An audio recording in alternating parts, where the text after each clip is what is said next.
Sospinto dal vento di scirocco modulato sui 10-16 nodi il primo giorno, 6-10 nodi il secondo, si è aperto il 43esimo campionato invernale di vela lavagna organizzato dal Comitato Circoli Velici del Tigullio.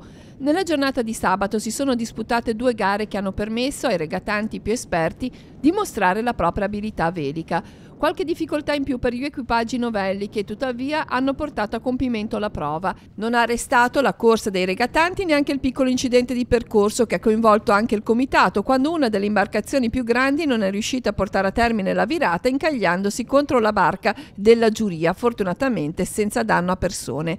A fine gara il giusto ristoro con la cena conviviale organizzata dall'associazione Proscogli, prima di affrontare di nuovo le onde nella prova di domenica dove si è determinata la classifica provvisoria. Nella classe ORC 1 e 2 sono addirittura 3 i vincitori in 3 prove, che Stress 3 di Giancarlo Ghislanzoni, Amélie di Profumo Claverino Besio, Capitani Coraggiosi di Felcini e Santoro.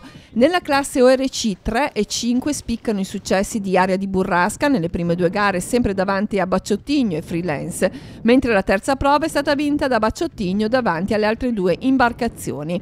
Nella classe libera nel gruppo 0 primo posto per Aria, nel gruppo A domina Mr. Crab, nel gruppo B si impone Falco. Leader della categoria J80 è Geniale Eurosystem. Qualche risultato a sorpresa effettivamente c'è, ha commentato il presidente del comitato organizzatore Franco Noceti, ma è ancora presto per avere le idee chiare su chi si esprimerà con la maggior forza e quindi otterrà i migliori risultati. Intanto è ancora possibile iscriversi nelle classi ORC, RC e Libera scrivendo al Comitato Circoli Velici del Tigullio oppure telefonando alla segreteria. L'appuntamento è tra 2 settimane, sabato 24 e domenica 25 novembre con la seconda manche.